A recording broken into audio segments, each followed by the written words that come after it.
Hello, hello. I am just sitting here and of course thinking, probably not even for my own good. But I guess because me and Kyle often talk about how we want to raise our kids, and how drastically different it will be than how we were raised. And I recently started saving some compost again for my little flower bed that I'm going to have. Kyle built me one.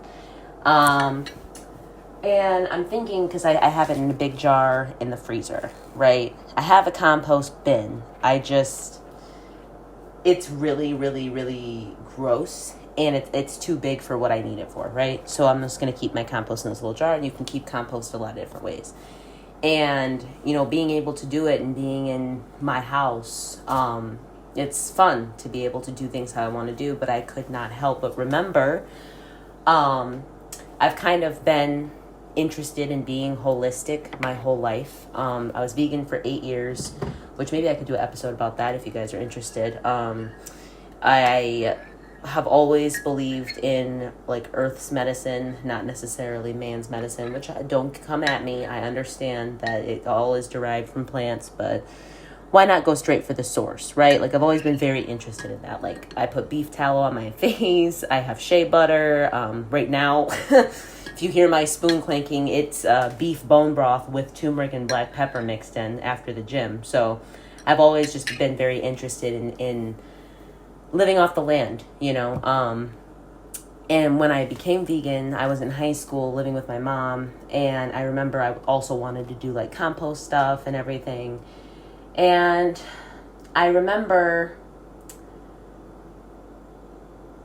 doing it, and because I'm just thinking about parenting, right? And I remember doing it and being yelled at continuously about how irritating it was, how time-consuming it was, how this was her house and she doesn't like it this way.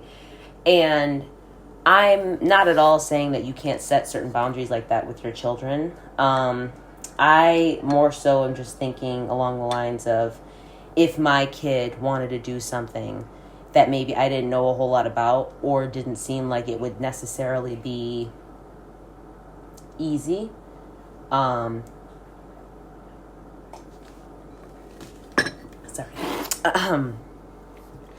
And I've recently been thinking of how I wish things would have been said to me instead of how they were said. And, for instance, with the compost, instead of screaming at me about how this isn't how you like your house and not being interested in it, making me feel my whole childhood was walking on eggshells, this drastically at some points, to the point where it was just anxiety inducing. And I know to my kid, I would want to say, if I didn't like the way that they were trying this new thing, and maybe it was making my house dirty, okay? The compost in the freezer, no wrap on it, okay? First off, I really wouldn't give a fuck unless it really stunk, because it's frozen. So it doesn't really, and what I recall, it doesn't smell that bad. Anywho, I would say, hey, I added to your compost as you are supporting them in their new little endeavor.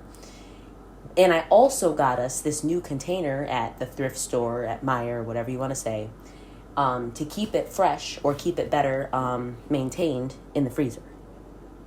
And do you see the difference?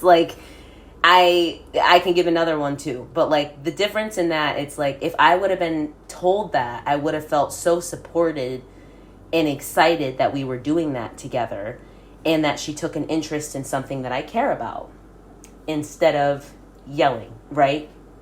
And being irritated. Which basically, it kind of has made, they say a lot of people that have been raised by a narcissistic parent, their dreams are small.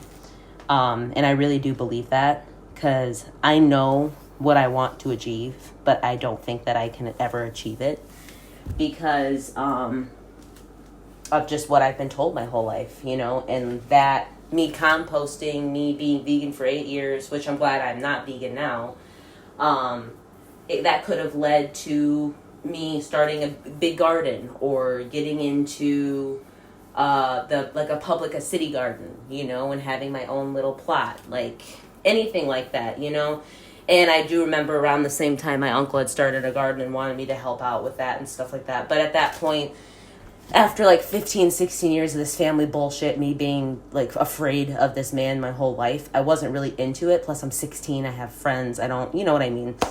And another example, because it was just recently my birthday, we went to Chicago for my birthday, and my father had texted me, let me try and finish this bone broth real quick.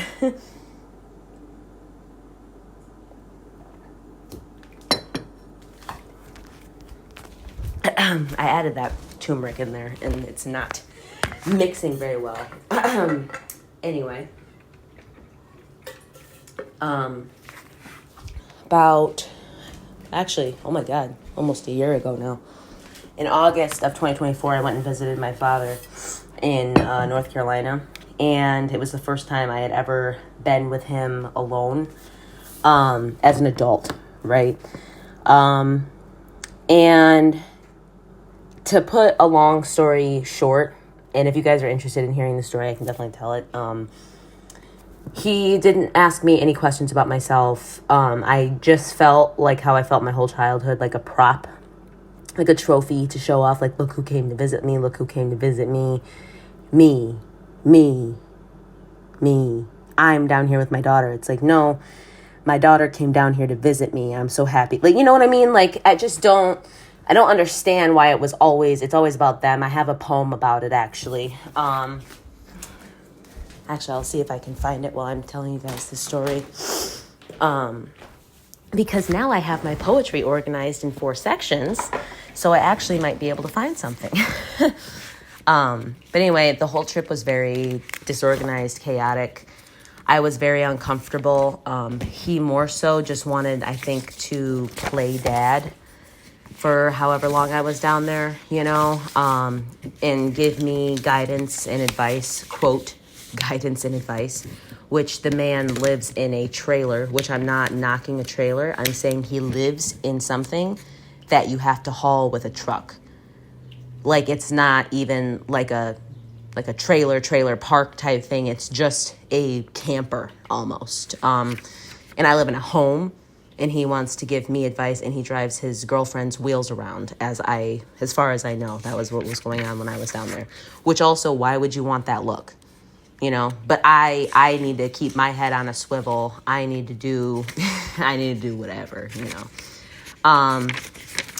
Basically, the whole trip was really disappointing for me because I was really trying to find a father. I was really trying to find support because I had none for a minute. And like, especially in regards to like my mom, I wanted to, figure out those missing pieces, right? Like those things that I just couldn't understand. And also just be like, did she always do this? Did she always act like this? And the one thing I will say is he didn't necessarily, actually I take it back. He did.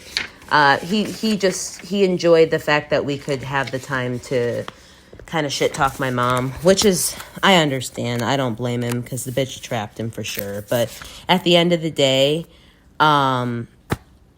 I'm your fucking daughter. And that's something I've been thinking about a lot lately, was that trip was so disappointing for me because I felt so uncomfortable. And awkward is a completely normal emotion, I think, to feel when you don't know your parent. But also, there was no accountability taken.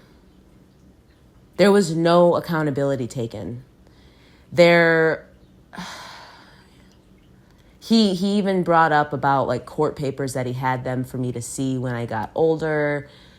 Just he wanted to make sure that I knew that he somewhat tried so that he could not have a guilty conscience. That's what I'm taking from the situation. At that point, I had been writing poetry. He's dating this English professor, yet had no interest.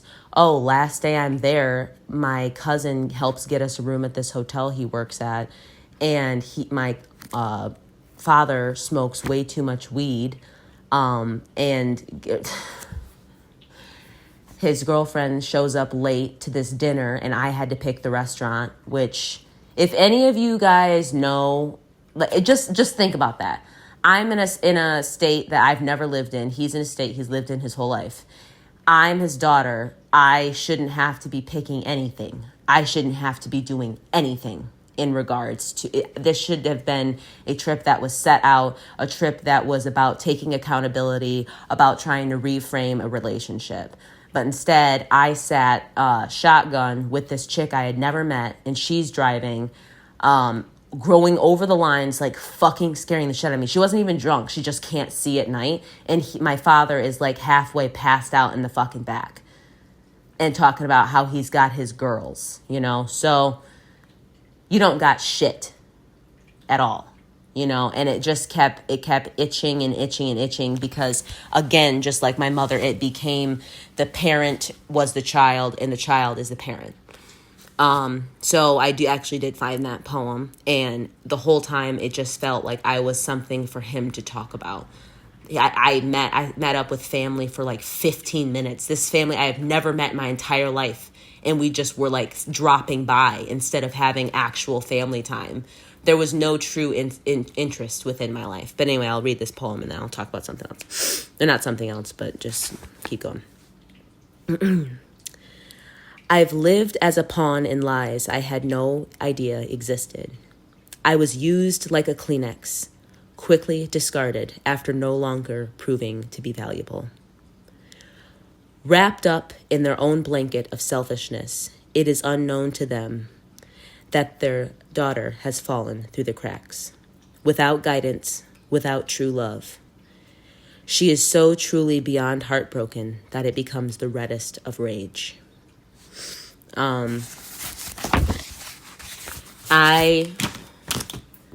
could read so many. I could read so fucking many.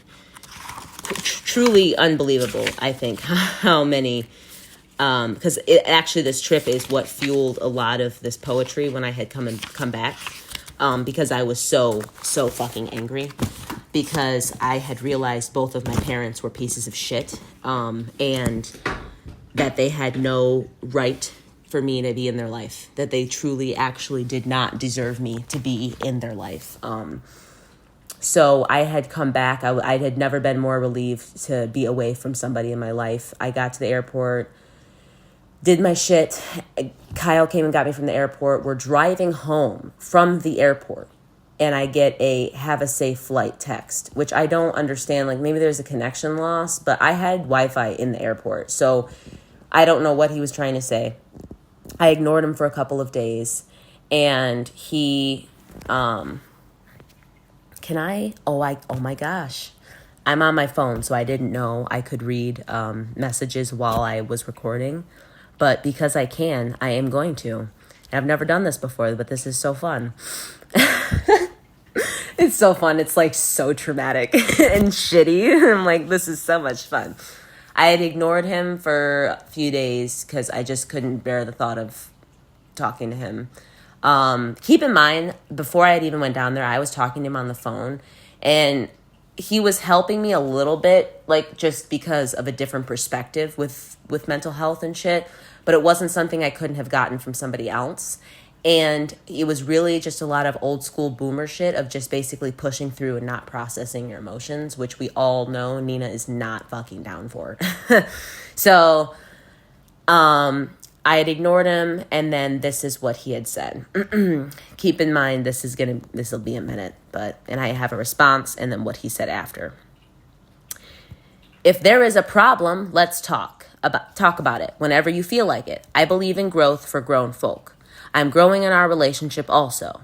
I'm open to all that is good. Heart emoji. My sincere apologies if anything undetected. I'm on your team. I'll wait. No pressure. If you need me, call me. Okay. And I'm reading exactly what was said from him.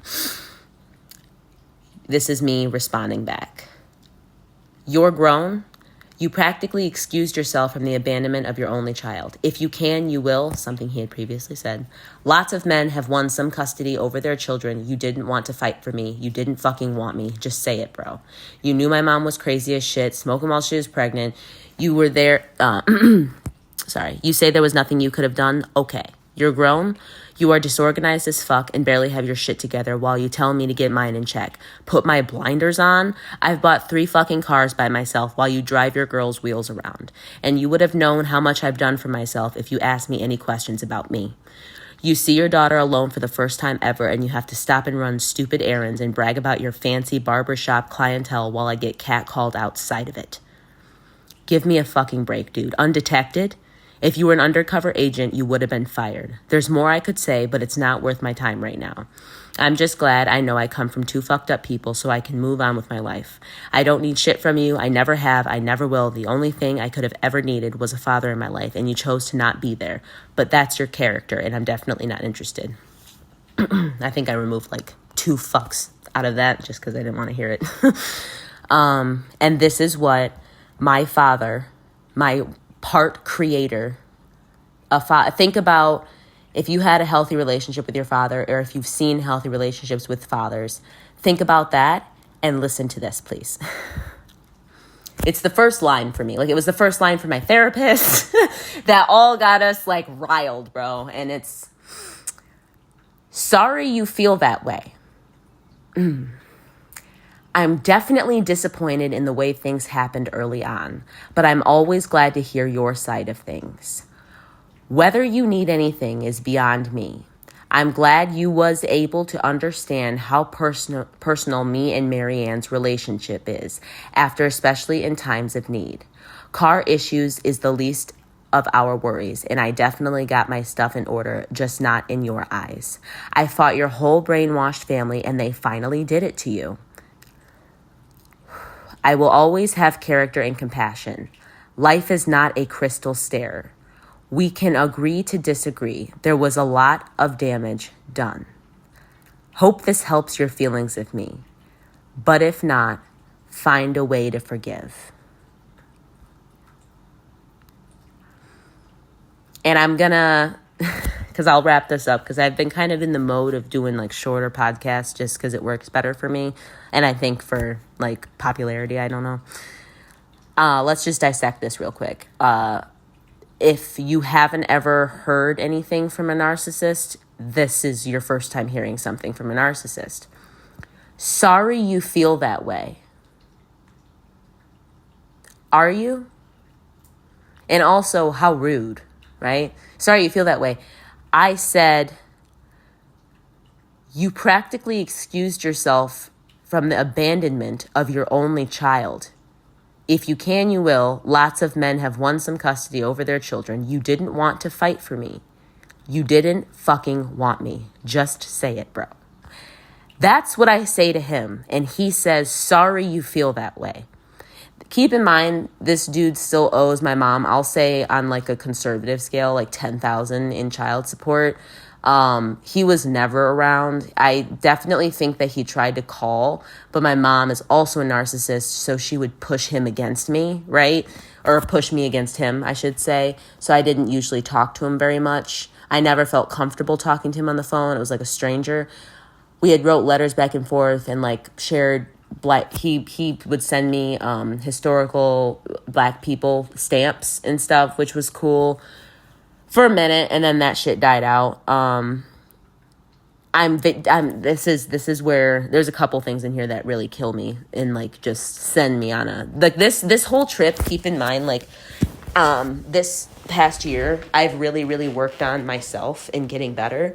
But after this trip, I went on a huge drinking bender and I wrote so much poetry and I was so fucking angry because this is the reason for so many things in my life. I mean, not having a father as a woman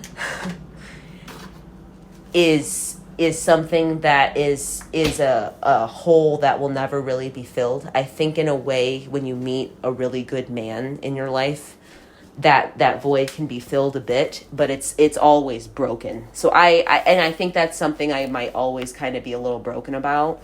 But it really is the reason that, I seek, or I used to more so seek so much male validation. I had no love for myself. I took back cheaters, liars, motherfuckers that just treated me so poorly.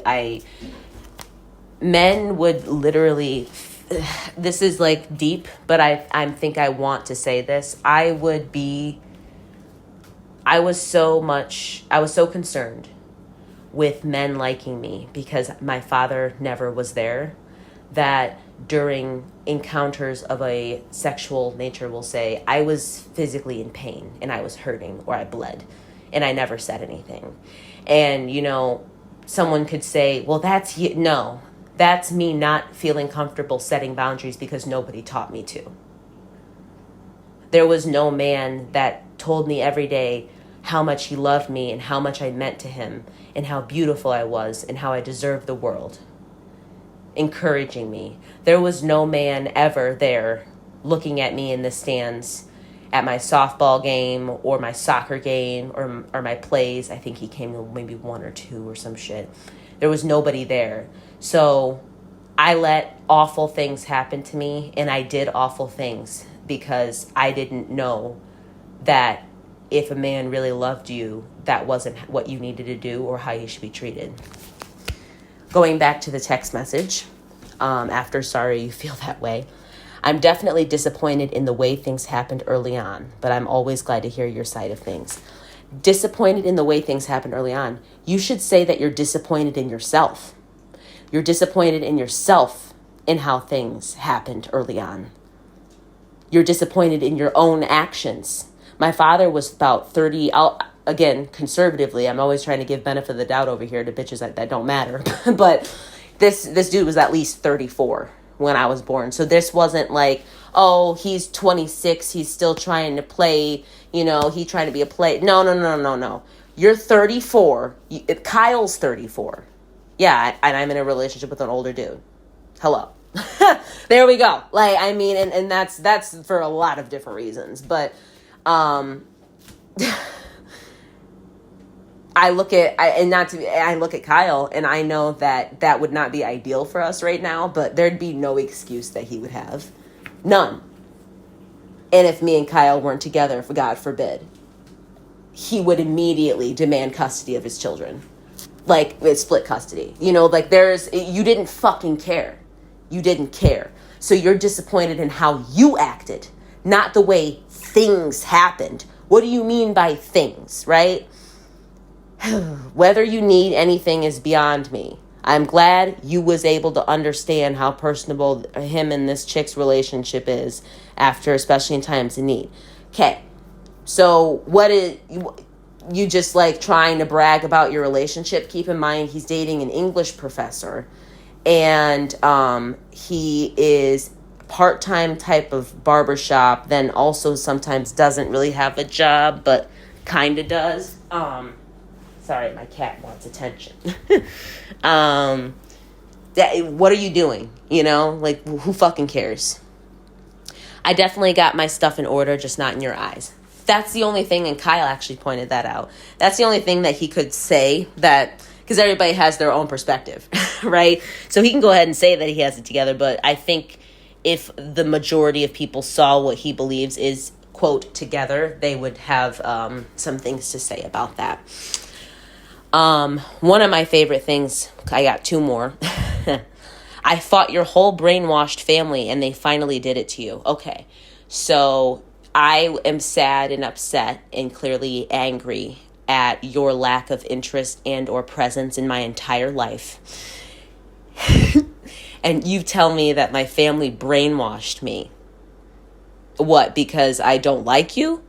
Yeah, I don't have to be brainwashed to not like you. I saw that shit with my own eyes. What do you mean? And again, victim blaming. I mean, think about any toxic, awful relationships that you've heard of, you've had, whatever. Think about any of that and how terrible, I'm going to check on this air over here, and how terrible they would make these people feel, right? So, excuse me for a moment.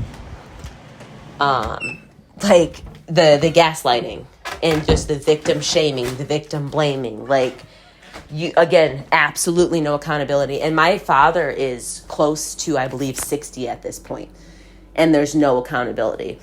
And I'm not going to say that there isn't generational trauma that's there. That is the reason for that, because there totally is. It's on both sides, but I'm not using it as an excuse because you decided to have a child. So, my other one,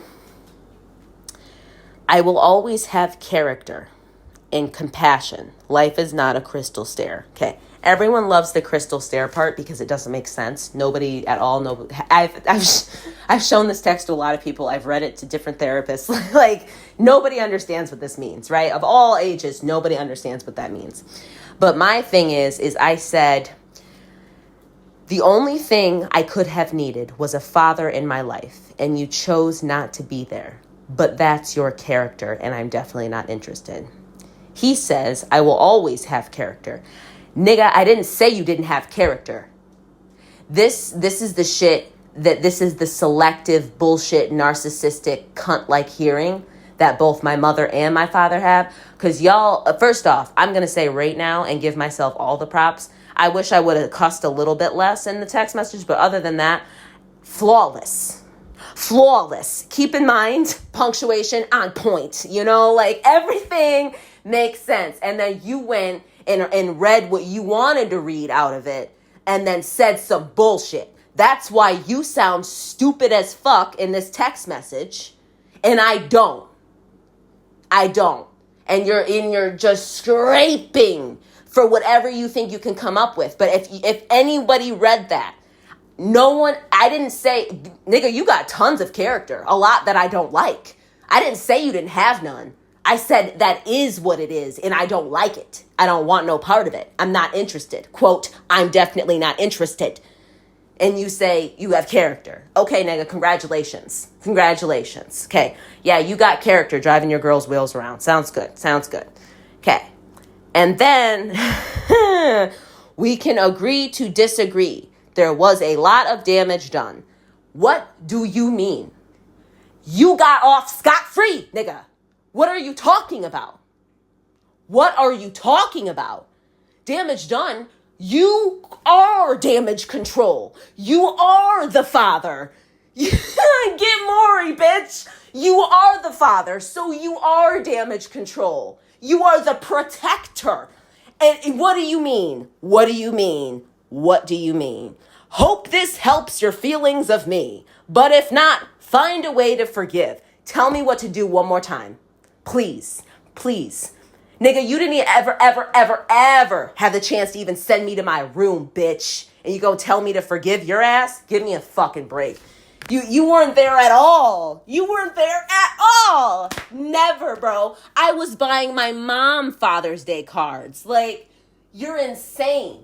And no accountability. Again, what eats me alive is the no accountability.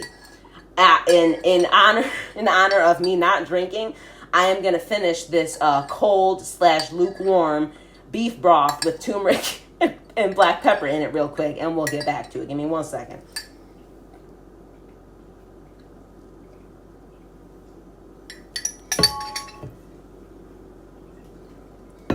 All right, down the hatch. Good stuff. Yeah, that, and I've just been thinking about that a lot lately, and I've been thinking about the absence of a father, and I think about, having children with Kyle and how there wouldn't be anything that he would miss. He thinks he's even with the cats, dude, the love that he has for these fur balls. Like, I've actually never seen a man express that much love towards something in my life. And I think that's something to actually pause on for a minute, is you didn't, Gerald, my father, you didn't, because I don't give a fuck, because everybody, if you guys look it up, you'll be able to figure it out anyway. You didn't just rob me of the chance of having the beautiful validation that a father can give a daughter. You robbed me of the chance, which is, I mean, even if they would have just had like shared custody of something, I could have seen two sides. I mean, I didn't even see a man in a household. So that brings up a whole different aspect of it, of which females, especially single mothers, women raised without fathers, and there's lots of vast and different other reasons for this. We get stuck in masculine energy. And, we look at, I look at all of those books that we were shown as children, as girls, about princesses, and they weren't stuck in masculinity. They sure, Snow White was out there, gardening, building shit, helping them dwarves and everything. Like, she could get it done. She got it going. But what I'm saying is, when it came down to it, she was still glad to see that there was her prince there. You know what I mean? I didn't even get to see an active male in the home showing me what a man does, what a man is supposed to do. So I'm out here trying, especially when I had very first started dating, trying to date these dudes who want to try and run shit. And I'm like, oh, no, that ain't going to work for me. When really, it can. And not with everybody, though. And there's different relationships. I mean, in a different lifetime, different life form, maybe I'm with somebody where we have exact 50-50, or where I got stay-at-home dad and I'm out working, which I'm not the biggest fan of. But there's a whole bunch of different aspects that work for different people. But you robbed me of the chance of seeing a healthy relationship between a man and a woman. So I never saw what that was like, nor did Kyle. So we aren't just talking, like I haven't even talked about the trauma aspect of it, because there's so many different complex parts of it. We see what you're doing as children. We know what's going on. And there is a level of shame and embarrassment when there's a birthday party and both parents are there for that kid, and your birthday party just has your mom. Or people ask about your dad during your childhood. It's shameful. You develop a shame that goes deep within you for something that's literally and completely not your fault. And that is the thing I struggle with now. Everything's my fault. Everything's on my shoulders, when it's not. There are reasons I am the way I am, and there are reasons why it's just so vast. It's so vast. It's like when you fuck up your kids, you don't just fuck up their childhood, you fuck up their life. So, and everybody fucks up their kids, 100%. I'll fuck up my kids. But maybe I'll fuck up the kids with like, yeah, we wish we would have had more desserts, or, so maybe something like, I didn't like that you did this in my childhood because it seemed a bit much, whatever the hell. And I'd like to think that I can hear that criticism and take it. And also make sure that they know that this home is open to all criticism. Or maybe I would probably want to use a different word, but, lack of a better word. That you can tell me anything. If I'm doing anything that made you uncomfortable, Dad did anything that made you uncomfortable, if you didn't like how that situation went, if you would like it to go better, school event, whatever the hell it may be. That freedom to be able to completely come to somebody about their actions and ask them questions about it. That is what the world needs to do, is to see and learn, listen, and ask questions. Not yell, not make assumptions, which I know we all do. I have a poem, assumptions will be the death of all of us. But to practice that and to practice being able to be open. And yeah, it's just so complex. It just can it goes in so many different directions. I picture roots under the ground. I picture a beautiful tree. And I picture all of its roots, all of its dirtiness underneath the ground and how far it spreads, right? And this is me. I am that tree. You are that tree. The issue is that tree. Just generational trauma is that tree. And you break it down, you go underground, and it's so much deeper than you could have ever imagined. So, often I think, unfortunately, mental illness, mental health, generational trauma, trigger, all these words have become very commercialized, very common. And I hate that sometimes because it just makes it seem like, you know what I mean? Like, do I have to say more? But really, it's something that's so deep because everybody's fucked up. Like, everybody.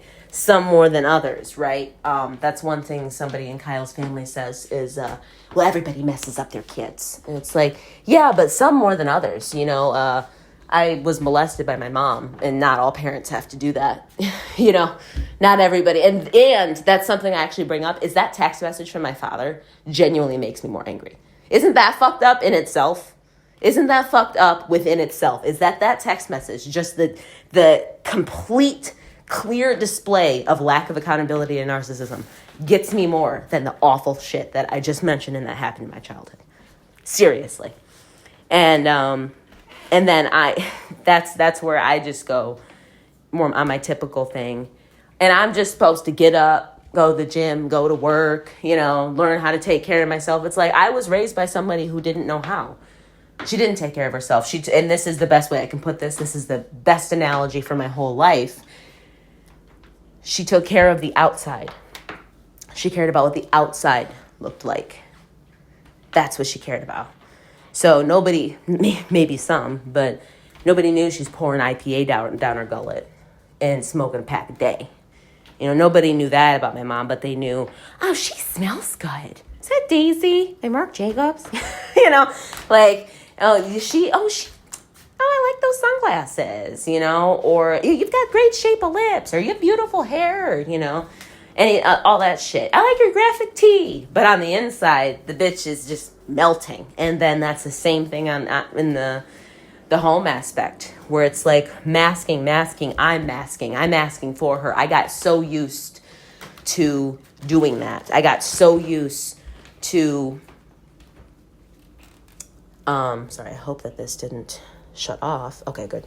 I just got so used to covering for people, covering for her, that it became like, and it manifested itself into the way of over-explaining, right? So something simple that needs no explanation, I might go on a tangent about it because I want to make sure people aren't mad at me, you know? So it just manifests in so many different ways. I don't need to go into it. I'll stay on topic here, but yeah. So my father is somebody I've thought a lot about, and then my birthday comes along the 13th of June, and I get a text from him.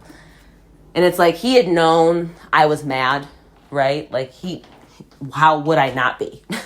Yeah, abandon me. Like, I mean, how am I not going to be like, I'm good, you know? And I get a GIF from him in a text message that says, enjoy your day. And there's levels to that too, because one, why didn't you call? Even though I wouldn't have answered, you could have called. You texted me instead and just ignored the whole me being mad part, which I get it. It's my birthday. You don't need to try and get into it. And also, why bother? I've ignored the 3 other text messages that he's sent that have been, hope all is well, just saying hello with a heart emoji. Not even the word love, just a heart emoji. May you continue to grow in comfort. I'm always here with a heart emoji. It's like, you know what? Nah, I'm good. I'm very much good. And I just noticed that in my life, and I've actually recently been getting a little sad seeing people with their fathers, and recently a closer person to me has been getting a little bit more validation and love and accountability from his parents, and it's really awesome to see, really, like, seriously, very awesome, but it is really painful, and I'm not going to not admit that. I'm still going to choose to be happy for that person, of course, but it is painful to see that, and to see that someone's family is changing somewhat for the better, you know, and then yours couldn't have been bothered.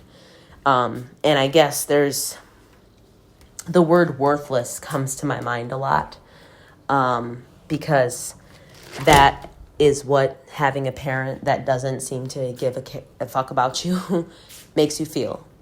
And I never really identified, I hate that word, identified with that word, because I've never deemed myself as worthless. But I think when I break down my lack of self-love, I think that's what's there. And I kind of feel like I went through a really rough time, and that was like my last podcast episode, and it kind of lingered for another week and a half or so. But I think that every time that happens, I come out with another like gift, and it's just the gift of a recollection, of a epiphany of something, and this time I think, it's an epiphany about my self-love. That's why I've kind of dedicated this summer to me. And I think I'm just kind of lost my train of thought, but I'll hop back into something else. I think that there's a part of me that does feel worthless. And I think that there is a part of me that is extremely jealous of people with healthy relationships with their parents. I also, I just want to say, like, when you don't, and I know I say this so much, but I guess because it's so painful for me, and I assume that it's painful for other people, and how can it not? It's one of the things that is almost objectively, like, not something most people wouldn't be upset about, if that makes sense. And it's about just not having your parents. I'm 23 years old now. I just had my 23rd birthday. This is the second birthday I haven't heard anything from my mom, which is on purpose. She doesn't have my phone number. This is, the second, actually maybe third or fourth birthday without any family of mine. And it hurts. And it's not about the birthday. You know what I mean? It's just about the acceptance of the absence. And they've accepted it too, without my reason behind it. They have their assumptions about it, but they don't actually know why I did it. And they probably have some sort of clue, at least my mom's side for sure. And I kind of got that the last time I went down there. But I guess it's just like, they're okay with being broken. They kind of have thrown in the towel for themselves. And I'm not ready to do that yet, because I deserve 5,000 times more of what was ever given to me. And I'm going to make sure I get that before I die. I'm going to at least make sure I get 75% of that shit, because I deserve it. So yeah, it's painful. It is painful. Seeing pictures sucks sometimes. Seeing families laugh together is painful sometimes. Not something that like I dwell on or anything, but catch me in my feels, and it's also sad because I don't really have a very good relationship with any. I have a good relationship with a couple older guys in my life that kind of feel father-like, but they aren't like in my life daily, especially anymore. And my boyfriend's family isn't necessarily something I really want to be interested in, especially one side of it. And then I also just, I'm sure all of you guys know, it's like when you meet those people that aren't your people, like you can chill with them and you could even spend a couple hours. You could even do a vacation because you have your alone time, but they aren't your people and you can't really be yourself around them, and they don't understand you. They cut you off when you're talking type shit. And they also, I guess I will say this on my part, I think there's about 10% of me that feels embarrassed or I guess I could say uneducated compared to them, when really it's just age, I think. And I know a lot about other things. Everybody has their things they know a lot about, and it being, the measurement of smart isn't knowing a lot of things, whatever the hell they say, right? But yeah, there's a part of me, I guess, that feels kind of embarrassed hanging out with them. And I think that was something that came from me and then also might have been instilled by my mom because she was always so paranoid about what other people thought, so. But yeah, I'm not going to have a father-in-law that comes over to help me with something. I'm not going to have my dad walk me down the aisle. There isn't going to be any family there, and those are just kind of things that you have to accept when you go no contact, obviously, because what else are you going to do? But it's not that it's easy, and it's a lot of grief, and it's a lot of pain, and just sadness, because no child should ever have to beg for love or accountability from their parents. So, yeah, I guess this episode ended up being quite a bit longer, but Kyle got home, so I'm going to enjoy some time with my bubs. Love you guys. Hope you guys enjoyed. And, of course, leave anything you guys want to say in the comments. I'm totally down to have some combos.